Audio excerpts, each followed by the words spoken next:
Hi, welcome to Dreamer Street, where we do what we want. My name is Katya, and today I'm going to make a prop for my favorite computer game.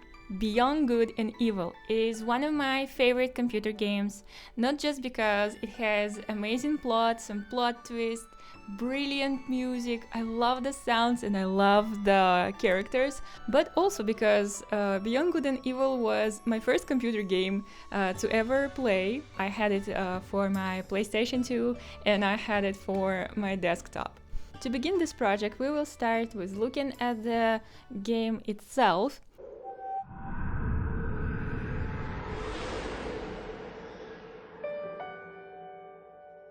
After enjoying the nice sound of opening your little purse, we'll take a look at the box of kebabs. And I really like it because there is like a mini quest connected to this prop in the game. Also, I think they look so very tasty, and to me they look like berries, although the game says that it's like a synthetic food. But I would really like to try it. So at least what I can do is to make it out of paper mache. So after a quick study of the shape, we can see that it's shaped sort of like a cauldron. It has 12 different sides. It's a bit thicker to the bottom, and there are 7 or 8 small and big berries in it. I decided to make the base skeleton of the prop out of cardboard that I had lying around my apartment. So to do this, I started with the bottom of this cauldron. So I cut out a circle, or like when you would want to make a snowflake out of paper, but instead of 6 sides I made 12 sides. And then I transferred from the piece of paper to the piece of cardboard. Then inside of the cauldron is gonna be like a construction wall. It's not gonna be visible from any side. It's gonna just connect the top part of the cauldron with the bottom part of the cauldron. I would call it a box, but it's really a cauldron, right? Also, I noticed that the bottom part of the cauldron and the top part of the cauldron are not that much different, so I'm going to use the same template for the bottom and for the top, and just maybe cut it half of a centimeter to make them a little bit different. And then, using the size of my ruler, I made the neck of this cauldron a bit thicker, so it would look like it's not just a wrapped cardboard, but it's a material that you would make a cauldron of.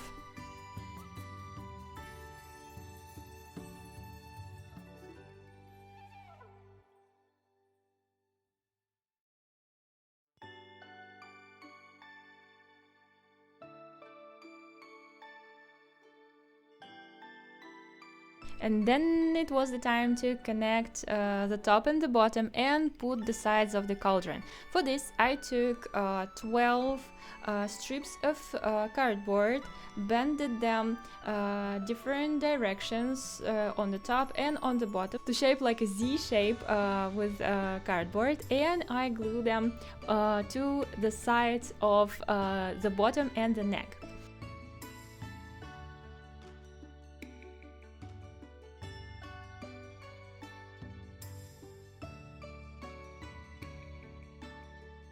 Then, to close the gaps between the strips of cardboard, I used masking tape.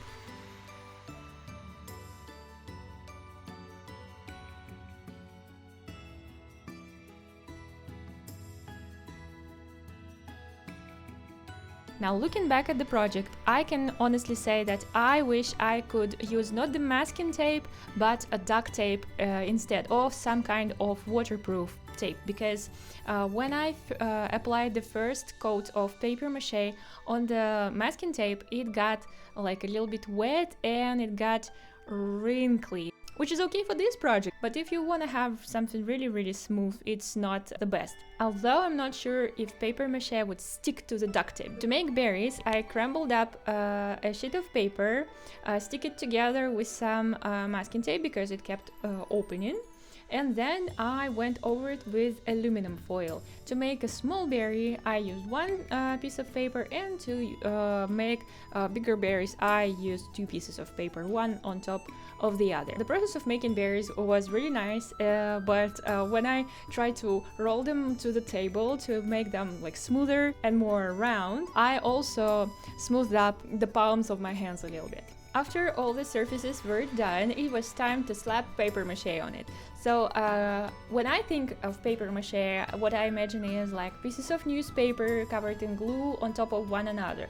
But for this project, I used paper mache clay, or like paper mache mass, and the recipe for it I found on a YouTube channel that is called Ultimate Paper Mache by Johnny. To make paper mache mass, you're gonna need flour, drywall compound, PVA glue, and toilet paper, and a little bit of water. The most tricky component is toilet paper that you have to unroll and then make sure you have enough and dissolve it completely in a bowl of water. Then after you try to dissolve it completely, you have to scoop it up and try to squeeze it out to make mass out of it. I don't think I have to tell you the whole recipe because I did not invent it, so you have to check out Ultimate Paper Mache YouTube channel. But basically what you're gonna do is to measure the whole proportions and mix all the ingredients together, firstly by your hand and then using a blender. While using the blender, try to destroy all the little pieces of toilet paper because they're going to ruin your work later if you don't. So what I wish I could change for this part of this process is that I accidentally bought a drywall compound that is oil-based and it smells like oil paint. But I guess if your room is really well ventilated, you have nothing to be afraid of. Also, a little disclaimer, this paper mache clay does get spoiled and it stinks when it does. So I really don't recommend making it in advance. Don't store it in the fridge or at your balcony if it's winter because after a couple months of not using it, you would have to throw away the container you kept it in just because you don't want to open it. So after the mass was ready, I applied it to my prop and it sticks really well. You just need a little bit of patience and a little bit of be gentle to it, okay? To make the coat of paper mache clay even and smooth, I applied it with a kitchen knife, but you can also use like a spatula, or maybe if you have really sturdy hands, you can use them. The texture of this clay, as the great Rachel Maxey noticed, is like canned tuna. Even after using a blender and other power tools to smash all the little paper pieces in it, it's not smooth, okay?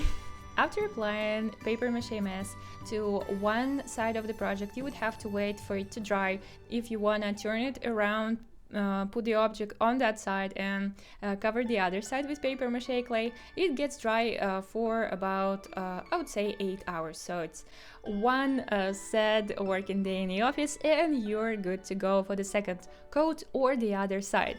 After the cauldron was done, I realized it looks just like something I would draw in the art school. Covering the whole cauldron thing wasn't that hard because it has sides that it can stand on, but covering the berries was actually the pain of my existence because core of the berry is actually pretty light because it consists of crumbled up paper. And when I applied paper mache mass on one side and the paper mache would weight off the balance and the berry would wanna just. After the paper mache was dry, I primed it with acrylic primer. Then it was the favorite part of every maker's project, which is painting. The colors of the game are a little bit on an earthy muted side, so to make earthy muted purple, I actually mixed the red and blue as they told me in my art school to get purple. Have you ever tried mixing blue and red to get purple? It just never happens. It's a lie. Purple of the art school is a lie. Then I added a little bit of shading to make it like more gamey, more 3D like, because I figured out if I don't like age it and don't add the shadows, it just wouldn't look the same as it looks in the game, so I added the game shadows on the real life object. And as for the berries, I decided to take a sponge and add a little bit of like hues of pink, like a little bit on the purple side, a little bit on a more red side, to give them more dimension and to make them more juicy, tasty, berry looking like.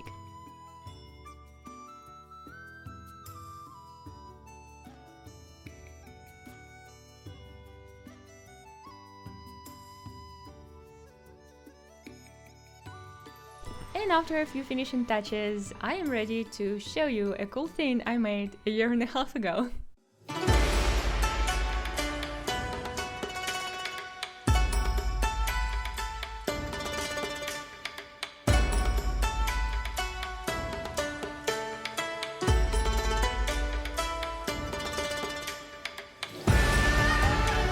And here's my final result. It holds up pretty nicely, it didn't get soggy, the spiders don't live in it, it doesn't smell, it cleans up very well. Oh, I also forgot to mention that for this project I used acrylic paint, not the gouache paint.